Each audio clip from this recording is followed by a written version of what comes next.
Good afternoon, Madam Chair and members of the House Committee on Education and Workforce. My name is Danielle Karasov, and I am a student at Arizona State University. During the next 10 minutes or so, I will be presenting to you significant reasons why you should vote no and oppose House Bill H.R. 483, the No Funding for Sanctuary Campuses Act. I will first be presenting the problems associated with the passage of this bill and provide details as to their causes. Then I will discuss the policy recommendations. Following my presentation, an expert with the Center on Budget and Policy Priorities will discuss in more details the current data and potential solutions. After the expert testimony, an affected individual will provide their personal testimony, and then I will conclude with my presentation and answer any of your questions.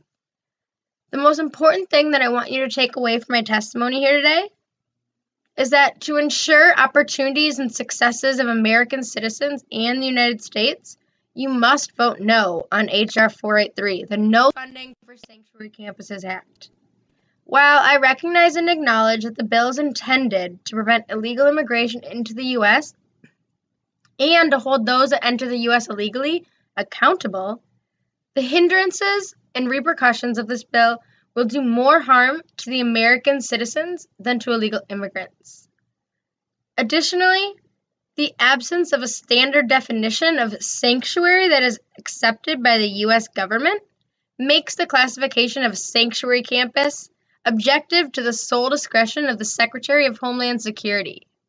But this is far from the only problem with the bill H.R. 483, No Funding for Sanctuary Campuses Act. Before I continue, you should be aware of the fact that according to the National Center for Education Statistics, which is a part of the U.S. Department of Education, in 2018, there will be a predicted 19.9 million students in American colleges and universities. Yet, there are only between 200,000 and 225,000 students in U.S. colleges and universities that are illegal immigrants or undocumented immigrants. That equates to approximately 0.01% of students enrolled in courses at colleges and universities in the U.S. I want you to consider this as I discuss the reasons why you should oppose H.R. 483.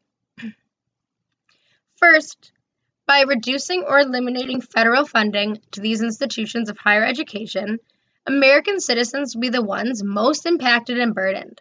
This is important for several reasons. First, this bill is not only overly unnecessary, but it is also illegal and entirely unethical.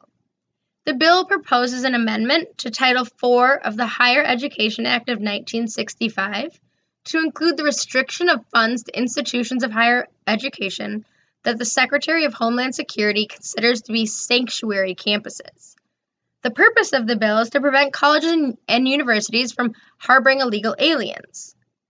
It also aims to remove the incentive for immigration to the U.S. by restricting education benefits such as in-state tuition and federal student aid. This bill can only lead to a violation of privacy of Americans and non-Americans alike.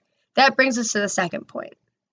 It will also lead to violations of the protections that were afforded to the DACA recipients, and there would also be dramatic increases for the financial costs of higher education in Arizona and across the U.S. should schools choose to identify as sanctuary campuses and protect their students' privacy.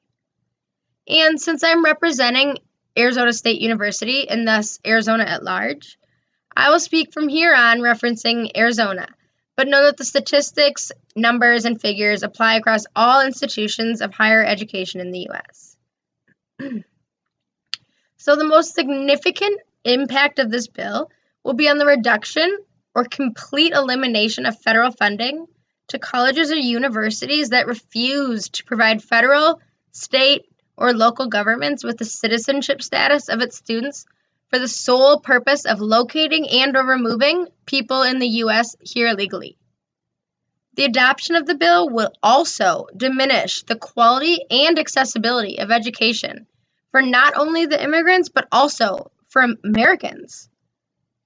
The cost, quality, and accessibility of an Arizonan education, or American education for that matter, would significantly suffer if this bill passes. Arizona, for example, is already ranked 49th for the amount of funding that it receives per capita. And since 2008, tuition in Arizona colleges and universities has increased 60% in an attempt to make up for the difference of the lack of federal funding. This makes what Pew Research Center describes as a decrease in opportunities and services which impede student success. The cost will be felt by the thousands of American citizens if their university were deemed to be a sanctuary campus by the Secretary of Homeland Security. It would be more than harmful to the overall well-being of American citizens, at the price of preventing and removing students with an illegal citizenship status. Lastly, voting yes to H.R. 483 is voting no to an educated citizenry in the United States. It not only impacts federal funding, which colleges and universities rely on, but it also imposes questionable surveillance measures on its own citizens, just to locate people in the U.S. that are here illegally, regardless of whether they are pursuing an education or not. By requiring these institutions to provide government authorities with information about student citizenship status, the government is hopefully inadvertently combing through 19.75 million legal citizens and residents in the United States in the process. And infringing on the privacy rights of citizens, even for the sole purpose of ensuring that they are citizens, is beyond a violation. It is unconstitutional and unethical.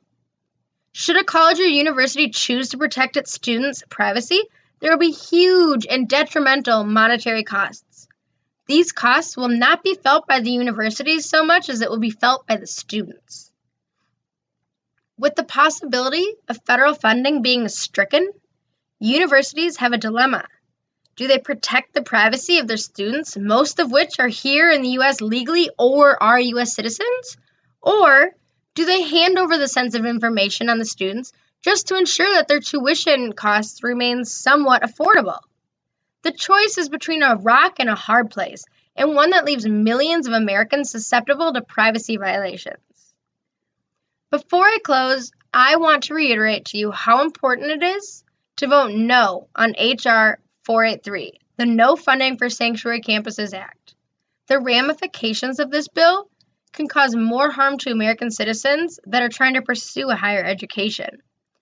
And at the end of the day, the reasons for passing this bill are to control immigration into the U.S. and keep out those trying to come here illegally.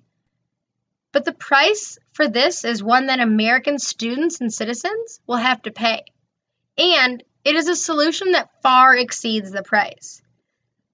From the loss of federal funding for colleges and universities that are considered sanctuary campuses by the Secretary of Homeland Security, to the violations of privacy rights, to the increase in tuition to account for the loss of federal funding.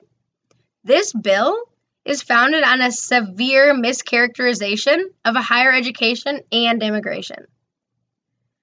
For a group of people that make up only 0.01% of the higher education students, the costs don't seem to logically justify the means. This bill is an overreach and a threat to education, attainment, and future generations. For these reasons, I strongly urge you to consider the facts. Upon careful reasoning, you will conclude that this bill is unacceptable to the U.S. Constitution and the American way of life. Thank you.